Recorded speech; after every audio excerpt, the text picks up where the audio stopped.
So as you can see, it snowed pretty good here. And since a bunch of people were requesting me to do a 2015 NASCAR prediction video, I decided, what the heck, let's do it. And the main reason because, well, I got my Pokemon training in the other room with a couple neat tricks, so I can be here and do this with you guys. And the reason you're seeing this probably after the 500 is because, well, it's snowed in. And in addition, I don't have internet here. I go to libraries to do my video uploads and stuff. So to show you what time I'm doing this today, this taping is done on Tuesday, February 17th, and here's the evidence of that. As you can tell by my little timer, and my Joe on screen as well as my Valentine's Day gift last year. But anyway, this is before the 500, so technically it counts. So, much to my regret, because I know the evils in NASCAR are going to capitalize on this, and yes, they will.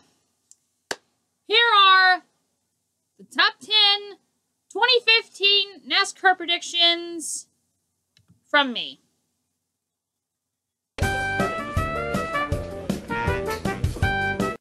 Most of these are probably going to happen anyway, because that's how NASCAR rules, especially the evils in NASCAR and the dunces that are there today. So, one of the things that people say is that I made unrealistic predictions. So, these are probably more than likely going to happen. By far. So let's begin with number 10. My number 10 prediction for 2015 in the NASCAR world is NASCAR will make a bogus rule change during the chase, even if the series it's in is not the Cup Series. For some reason, believe it or not, there are a lot of intriguing rule changes that for some reason NASCAR tries to change the game and make everything more exciting between the months of September to November. And I will not be surprised if NASCAR does that this year. But the series does not have to be the Cup Series. It could be the Xfinity Series or the Truck Series. In 2008, NASCAR did just that, making a bogus rule change in 2008. Because they wanted to see where they win the title, and their plan backfired. But anyway, do not be surprised if NASCAR makes a ridiculous rule change in one of their series between the months of September to November.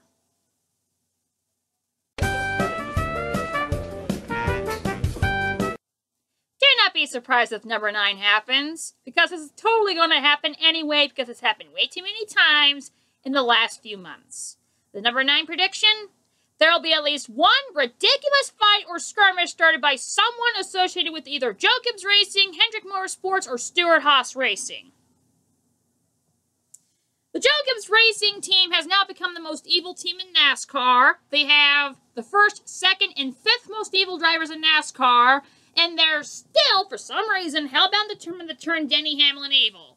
And unfortunately, I think that's going to succeed this year. By the way, that's not a prediction. It's just going to happen. They've been trying it for years. It's like if wrestling and NASCAR merged together. It's like if Denny Hamlin was Sting and Joe Gibbs Racing was the NWO. I mean the bad NWO, by the way. Trying to get his attention. Well, Denny Hamlin stay with the good guys, a.k.a. WCW, or go to the bad side, a.k.a. the NWO. Since he has a connection to the NWO, odds are he's probably going to turn baddie anyway. But back to what I was saying earlier. For some reason, a good majority of the drivers in all three of these teams want to cause some ridiculous dust-up, one way or another. If it's anyone on the Gibbs squad, I won't be surprised. If it's Jeff Gordon or Jimmy Johnson, I wouldn't be surprised. Kurt Busch or Kevin Harvick, I wouldn't be surprised either. Kevin Harvick's nickname is the Instigator, for Pete's sake. Kurt Busch, not likely because of that weird thing that's going on with him. Jeff Gordon is a crybaby, so yeah, that wouldn't surprise me. The only way I could see Jimmy Johnson causing a fight is if he cheats to win, and NASCAR actually says he got caught, which wouldn't surprise me. And anyone associated with the Gibbs crew, that wouldn't surprise me one dang bit. So if you see a ridiculous fight for one reason or another, do not be surprised if it's one of those 3 teams that's involved in it. Although I will say that if it's Kane, Junior, Danica, or Tony, then you can be surprised. And then there'd be a bunch of problems.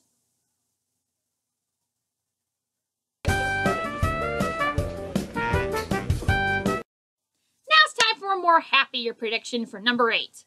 There will be 2 first-time winners in each National Series of NASCAR. To clarify, that means there's going to be 2 first-time winners in the Truck Series, 2 first-time winners in the Xfinity Series, and 2 first-time winners in the Cup Series. Who are they? I don't have a clue. But it seems to be that we have somewhat of an average of 2 first-time winners for each series. Sometimes a little more, sometimes a little less, but for the most part, it seems to be that we will have 2 first-time winners in each series. Now, as to who they could be, I don't know. It would not be surprising if a couple of the young guns would get a win in the Cup Series. A lot of people are saying Kyle Larson could be up there. I will not be surprised if 2011 repeats itself and the Wood Brothers go to victory lane in the 500, and you know what that means. Also, keep in mind, this is February 17th, and the race is a few days down the road, so if that happened, then... But anyway, the Xfinity Series, I haven't paid much attention to, because the Cup Series is getting all the limelight from all their news shows associated with NASCAR, so we'll have to check them out to see what could happen. Darrell Wallace Jr. is a good possibility, so that would be pretty nice. Only problem is he's with Roush, which is better than Gibbs, but not by much. And the Truck Series, there's a lot of newcomers coming in, so I will not be surprised if we have some couple first-time winners. In fact, I will not be surprised if both the Nemecheks get to victory lane this year. Between the skills that John Hunter has shown and the obvious experience of Joe, Nemechek, by the way, then I will not be surprised if that prediction comes true, that we will have 2 first-time winners in NASCAR.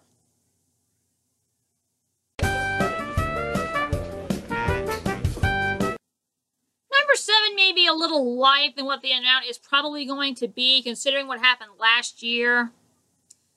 But I think it's just about right. There will be 1 unsuspecting driver who will make the chase. Now, what do I mean by unsuspecting driver? I mean the drivers that really don't get that kind of a shot, no one gives them the chance, they're not part of a big team. I think one of the drivers that fits that category will make the chase. And the driver I could most likely see in that category who will make the chase is Sam Hornish Jr. His teammate Eric Almirola got in the chase last year by winning at Daytona. Sam Hornish Jr. is pretty good at the road courses. So I will not be surprised if he actually wins one of those, either based on performance, which is not likely because he's driving a Ford, or based on strategy. There have been a bunch of things that have happened over the years that are based on strategy. I kind of think it's going to be Hornish, but I will not be surprised if it's someone else. So, there will be an unsuspecting person who will make the chase. I just don't know who yet. But I'm kind of leaning towards Hornish. And now back to the Captain Obvious penalties. NASCAR has this habit of making the most stupidest penalties you've ever heard in your life, especially in the last few years. Therefore, I will not be surprised if this prediction comes true. Number 6, there will be at least 3 illegitimate penalties, and at least one of them will be against Brad Keselowski. Think back over the years. Remember in 2010 where he got probation because Carl Edwards tried to kill him at Gateway? What was that? Oh, that's right. NASCAR was afraid that Brad was going to try and kill Carl, so they got to protect him. And then there was the obvious incident at the Charlotte Motor Speedway last year. Hamlin does a douchey block on track against Keselowski. Hamlin doesn't get penalized. Keselowski accidentally runs into Stewart trying to get to Kenseth. Keselowski gets fined for that. And then on top of that, Stewart retaliates against Keselowski, which was actually okay because that was actually justified, and he gets penalized. But, that's one of the reasons Joe Gibbs Racing is the most evil team in NASCAR today. And I will not be surprised if there's at least 3 illegitimate penalties. And one of them, at least one of them, will be against Keselowski. Because that's how the evils of NASCAR roll.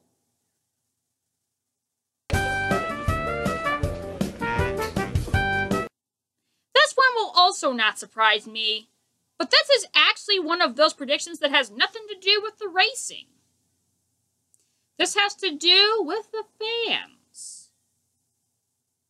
And considering the patterns of the last 2 incidents like this, it will not be surprising whatsoever. Regardless of how they do, the NASCAR on NBC crew will get bashed for poor coverage. And everyone's going to say NASCAR on Fox is better. Now, before all of you guys go on some sort of rant about this, let me explain. In 2001, when Fox and FX teamed with NBC and TNT to get the coverages for the Cup and back then the Busch Series, it was pretty intriguing to see how that was going to work. The Fox crew had the first half of the season for the 2 series, and the NBC TNT crew had the second half. Now, a majority opinion actually said that NASCAR on Fox is better. I didn't see that. I personally thought the NBC crew did a better job. They were more thorough about everything, definitely more entertaining, without the stupidity, water gun. And for some reason, this just kept going and going and going. And then when NBC left after the 2006 season, ESPN and ABC decided to take over their part of the season, leaving TNT with 6 races. Now, at first, all the fans were going, "Oh, this is so exciting. We get some pretty cool stuff with ESPN coming back." At the end of the year, "Oh no, ESPN sucks because they're not as good as Fox." Wrong. Now, even though the ESPN team of the mid-2000s is nowhere close to the 80s and 90s and 2000 crew for ESPN, I still think they were better than Fox, and still do today. Which is one of the reasons I'm irked that Fox got to stay, but ESPN didn't. So that's why I'm saying, regardless of the job that Rick Allen, Steve Letarte, and Jeff Burton, and their entire crew, they can do an immaculate job. And I guarantee you there's going to be a lot of fans raging out against them because they're not Fox. You watch.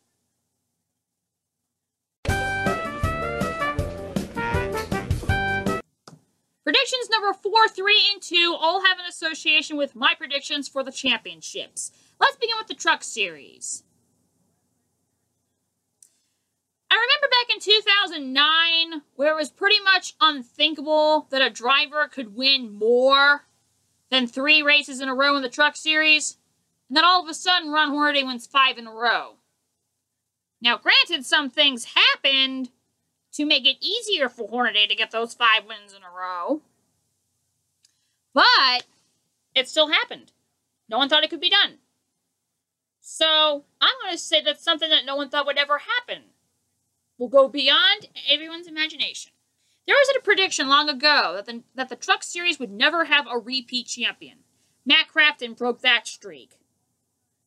And I think he's going to make more history. Matt Crafton is the most consistent driver in the last, I would say, 3 to 4 years in the Truck Series. That's why I have the belief that if he has another season like he has the past 2 seasons with next to no struggles, he will be this year's champion in the Truck Series as well.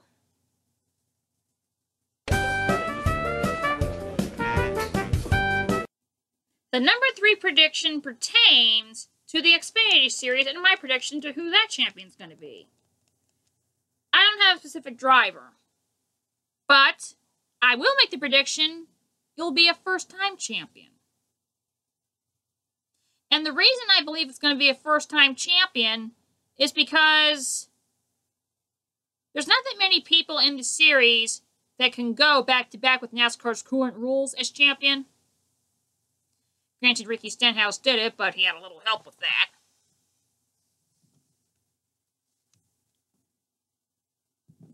This is definitely going to be a humbling experience for Chase Elliott. I am hopeful he can get it done. But I'm not sure he can. Because there are a bunch of factors out there, including this one. Junior Motorsports has been on a major tear in the Xfinity Series lately. So I will not be surprised if a lot of the aspects that have happened with Chase Elliott's season last year gets transferred to Regan Smith. And Regan Smith becomes the first-time Xfinity Series champion. I don't know if that prediction will come true. I don't know if Chase can repeat. I like to see it, even though that means my prediction would come false. But it would be neat. And if he can't win it, I think it's going to be a first-time champion. Of course, then again, there's no other person that can do that besides Chase. That can repeat as champion. But anyway, if I had to pick a driver, I would say Regan Smith, but I cannot say that for sure. So I'm just going to stick with a first-time Xfinity Series champion.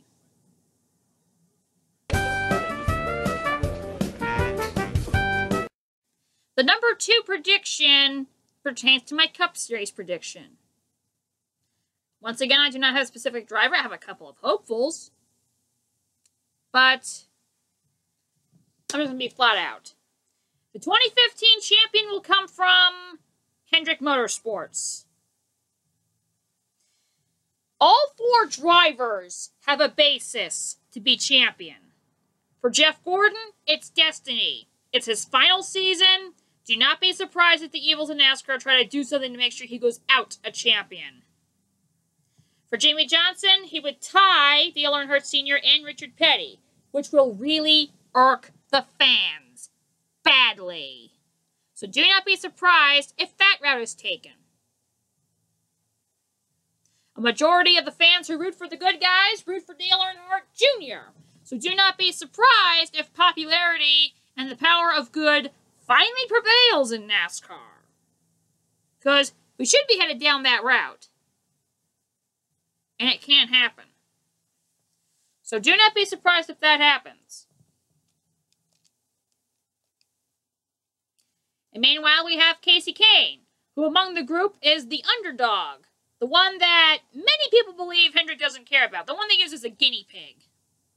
He's also one of my NASCAR dozen. And I would love nothing more to see the driver in the Hendrick crew I like most win the championship. There's a couple other reasons for that I believe that Hendrick will win the title. It's not going to be Gibbs because no one can trust them, except for troll people. So I will not be surprised if all 4 of them basically gets gamed up by the rest of the field. Even other baddies like the Roush crew. So do not be surprised on that one. The evils of NASCAR are going to be hellbound determined to make sure Brad Keselowski does not win the championship, so that's not likely either. And unfortunately for Joey Logano, who I don't trust, he's going to get raged out by the evils of NASCAR because of, quote, guilt by association. Even though Keselowski is a good guy and Logano's not. Anyway, I do not think it's going to be Stewart-Haas because I smell an implosion there. Tony Stewart's coming back, which is a good thing, which means probably less of a focus on Kevin Harvick, which would be a great thing. But anyway, I believe that Hendrick Motorsports will get another championship. If it's Jeff Gordon, I will be angry, but I won't be surprised. If it's Jimmy Johnson, I'll just be angry. If it's Junior, I'll feel better about the fact the good guy won the championship. And if it's Casey Kane, I'll be ecstatic. So either way, Hendrick wins. The only question is who.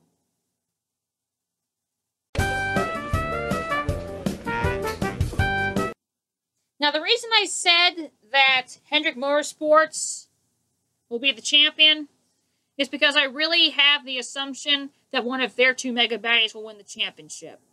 The evils of NASCAR lately have been against drivers who have defied baddies as their champions.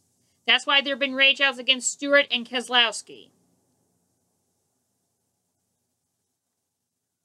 And that's a very sad thing. Because of the bogusness of last year's chase, and the fact that a lot of people are either starting to root for bad guys, or just saying, screw it, I will make this prediction. The number one prediction for 2015. The 2015 chase will make a good majority of people who watch Sprint Cup Series racing only ditch NASCAR altogether after the season. Sadly, there are people that say they're NASCAR fans, but only watch Sprint Cup racing for one reason or another. They either don't know about the other series of NASCAR, like the Xfinity Series or the Truck Series. They could pay attention to one area only. They wouldn't have a clue about drivers like Chase Elliott or Johnny Sauter or even Ron Hornaday. But they can tell you who Tony Stewart is. They can tell you who Dale Earnhardt Jr. is. They could tell you who Trevor Bayne is. They could tell you who David Gilliland is. That kind of trend. NASCAR has gotten a lot of hate over the years, and rightfully so, because of a bunch of things that they have done to anger the fans. The main thing being the chase, and being inconsistent with everything. Between 1972 and 2003, we had one-point system. Nothing was wrong with it. If a person was dominant during the season, based on his consistency, okay, he was the better man. Then when Brainless France came in and created the chase format, a lot of people tuned out. I, to this day, am still anti-chase. Because all you're doing is creating a bunch of crap to rage out the fans. And then in return, a bunch of drivers get raged out. And either get betrayed by a lot of fans, a lot of casual fans, or the drivers turn bad and start racing bad. That is a very bad thing. I will not be surprised if a lot of bogusness happens in the chase. And that's why I say I really like to see either Junior or Kane get the title. But the odds are that if my number 2 prediction comes true, it's either going to be Jeff Gordon or Jimmy Johnson. And combined with my number 9 theorem, which is a Gibbs, Hendrick, or Stewart Haas racing driver is going to cause a fight, a ridiculous fight at least once, do not be surprised if that result in no penalty for the Gibbs, Hendrick, or Stewart Haas person, whoever causes it. And then combined with the number 6 theorem, the 3 illegitimate penalties and one of them against Keselowski, do not be surprised if that happens either. I will not be surprised if all these weird things start to correlate against each other. That eventually leads to the beginning of the end of the Cup Series. NASCAR, I know you have someone who spies on my stuff. Why else would the exact opposite of what I want to see happen. So listen up.